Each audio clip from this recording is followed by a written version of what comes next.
پاکستان میں انتخابات کے انعقاد میں غیر یقینی کا عنصر سماجی اور سیاسی بیانیہ بن چکا ہے۔ ملکی سیاسی نظام اور مقتدر اداروں نے بذات خود غیر یقینی کو سیاسی اور سماجی بیانیہ بنانے کی کوششوں کے گاہے بگاہے ثبوت بھی دیے ہیں۔ اپریل 2022 میں عمران خان کی حکومت کے خاتمے کے بعد الیکشن کے انعقاد میں غیر یقینی میں شدت آئی ہے۔ جولائی میں جب 20 صوبائی حلقوں میں ضمنی انتخابات ہوئے اور اس میں پی ٹی آئی نے حیران کن کارکردگی دکھائی تو اقتدار سے محروم ہونے کے باوجود پی ٹی آئی کی مقبولیت کا ایک دفعہ پھر سے آغاز ہوا۔ پنجاب میں یکے بعد دیگر وزرائے اعلیٰ تبدیل ہوتے رہے۔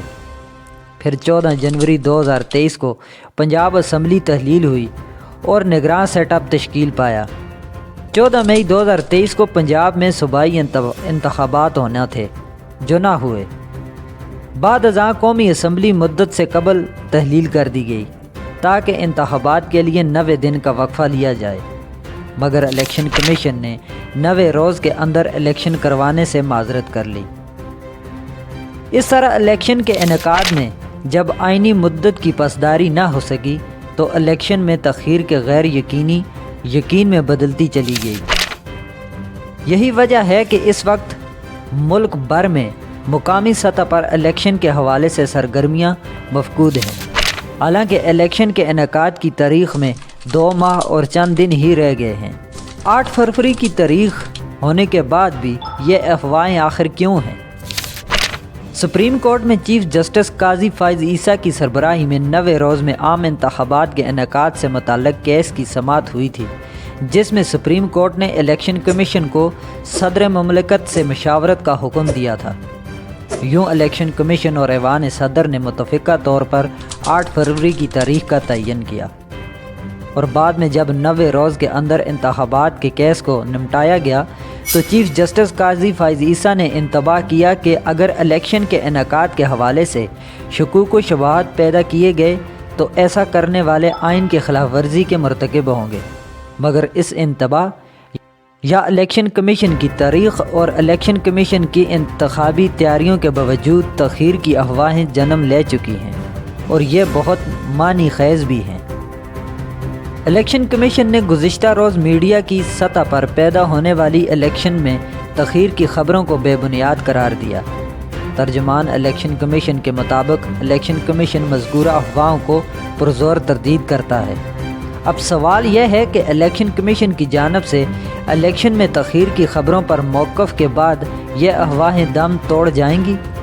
کیا یہ افواہیں الیکشن کمیشن کے کسی عمل سے پیدا ہوئی تھیں کہ الیکشن کمیشن نے تردید کی تو یہ افواہیں دم توڑ جائیں گی؟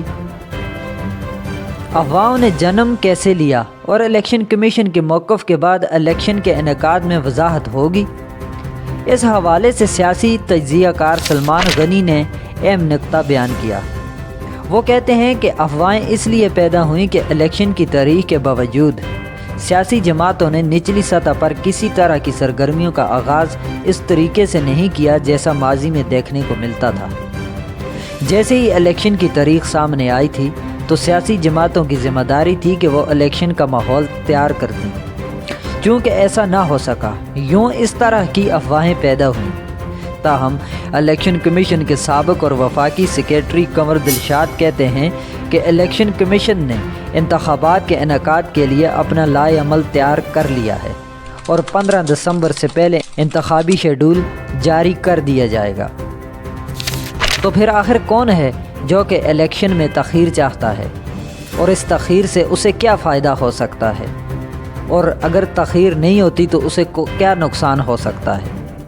جب اسی طرح کے سوال مختلف پارٹیوں کے نمائندوں سے کیے گئے تو تحریک انصاف کے رہنما شعیب شاہین کہتے ہیں کہ ابہام پیدا کرنے والے اسٹیبلشمنٹ اور مسلم لیگ نون کے قریبی حلقے ہیں، وہ ہیلے بہانوں سے تاخیر چاہتے ہیں۔ لیکن اس بارے میں بات کرتے ہوئے پاکستان مسلم لیگ نون کی رہنما عظمیٰ بخاری کا کہنا ہے کہ ہماری جماعت الیکشن کیمپین ڈیزائن کر رہی ہے۔